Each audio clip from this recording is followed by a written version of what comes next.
प्रभारी सचिव अभिजीत शर्मा ने किया सैटेलाइट अस्पताल का निरीक्षण, दिए दिशा निर्देश। अलवर प्रभारी अभिजीत शर्मा ने कालाकुआ सैटेलाइट अस्पताल का औचक निरीक्षण किया।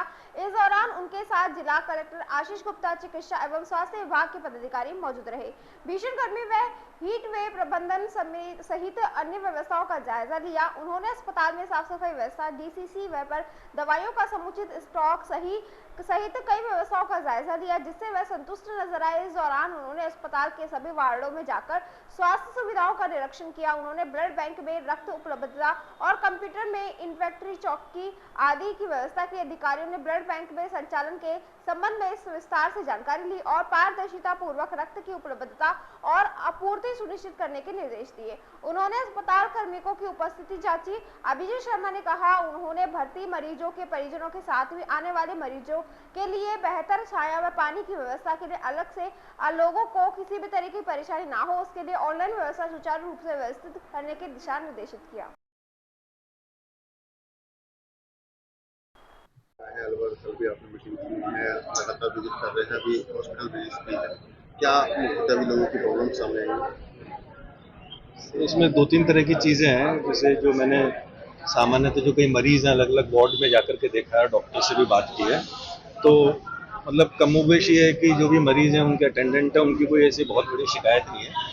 वे मोटे मोटे रूप से संतुष्ट हैं जो उनको यहाँ पे व्यवस्थाएं दी जा रही हैं, परंतु जो कुछ यहाँ पे अरेंजमेंट्स हैं उसमें सुधार की गुंजाइश है। तो मैंने इनसे पीएमओ साहब से और कलेक्टर साहब से भी बात की है। जैसे विशेष बात तो ये है कि जो ये ड्रग डिस्ट्रीब्यूशन सेंटर है डीडीसी, वहाँ पे दवाइयाँ पर्याप्त मात्रा में, और जो राज्य सरकार के भी निर्देश है कि जो भी काफ़ी अधिक गर्मी पड़ रही है और ऐसे काफ़ी जो पूरे राज्य में अधिकतर जिलों में अभी जो ओपीडी की संख्या काफ़ी बढ़ गई है, तो उनको कैसे त्वरित इलाज मिले, तो दवाइयाँ यहाँ पे प्रचुर मात्रा में उपलब्ध हैं। किसी ने भी अभी तक ये शिकायत नहीं की कि दवाइयाँ उपलब्ध नहीं है या डॉक्टर नहीं देख रहे हैं, परंतु यहाँ ये ज़रूर है कि ओपीडी में उतनी बढ़ोतरी मैंने नहीं देखी है। जो मेरे को भी आंकड़े दिए गए हैं, मतलब उसमें ऐसे बहुत ज़्यादा बढ़ोतरी नहीं है, जैसा कि कई दूसरे जिलों में काफ़ी संख्या में ओपीडी की संख्या काफ़ी बढ़ी है पिछले 10-15 दिन में।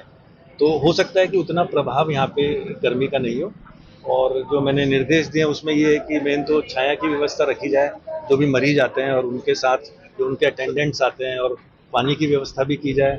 और कुछ जो ऑनलाइन सिस्टम वगैरह है वो इनका अभी थोड़ा काम नहीं कर रहा है, तो उसके लिए मेरे इनको डायरेक्शन है, जिससे कि जो मरीज है उनके साथ जो लोग आते हैं उनको जैसे ये ब्लड इन्वेस्टिगेशन रिपोर्ट्स वगैरह के लिए बार बार नहीं आना पड़े, क्योंकि राज्य सरकार ने व्यवस्था कर दी है कि जो फ़ोन नंबर देते हैं वो व्हाट्सएप या अन्य साधन के माध्यम से उनको सीधे ही रिपोर्ट चली जाती है। तो उसको भी दुरुस्त कराने के लिए मैंने जिला कलेक्टर महोदय को निर्देश। बड़ी प्रॉब्लम जो आ रही है अभी, विंडो जो है उनमें जो कार्मिक लगे हुए हैं वो कम है और लोग लाइन टू लाइन चलते हैं, उसमें काफ़ी परेशानी आती है। तो अपने कार्मिक भी बढ़ाने के लिए प्रयास किए जाएंगे। सर ने लगातार विजिट करी है सभी हॉस्पिटल, वो एक बार उसकी मैं और समीक्षा करूंगा।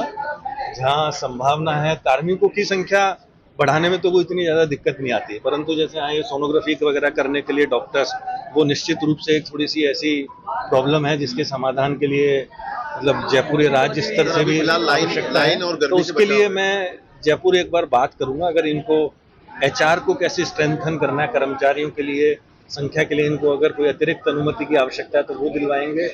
और जहाँ तक डॉक्टर्स का प्रश्न है, जैसे ये बताया कि सोनोग्राफी की मशीन है बट कोई डॉक्टर नहीं है, तो ये आचार संहिता के बाद अगर आसपास से कहीं और से व्यवस्था हो सकती है डॉक्टर्स के लिए, तो उसके लिए जो मैं अतिरिक्त मुख्य सचिव चिकित्सा है जयपुर में, उनको भी एक बार बात करके उनके ध्यान में लाऊंगा कि इसका समाधान जल्दी हो सके। सर, अलवर में सबसे बड़ी प्रॉब्लम्स पानी की और गर्मी का दौर है, लोग सड़कों पर धूप में आकर के जाम लगाते हैं अपनी मांगों के लिए।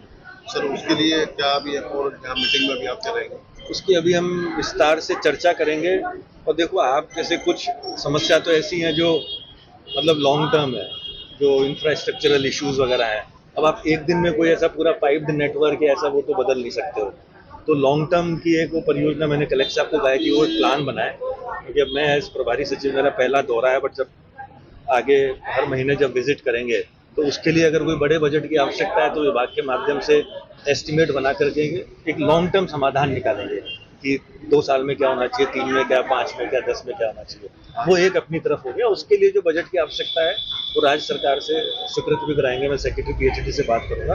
बट अभी हाल फिलहाल जो ये कठिन समय चल रहा है 1 आध महीने का, ये भीषण गर्मी का, उसमें अपन व्यवस्थाओं को और अरेंजमेंट्स को कैसे और दुरुस्त कर सकते हैं कि लोगों को उन संसाधनों में ज़्यादा और शीघ्र लाभ मिल सके।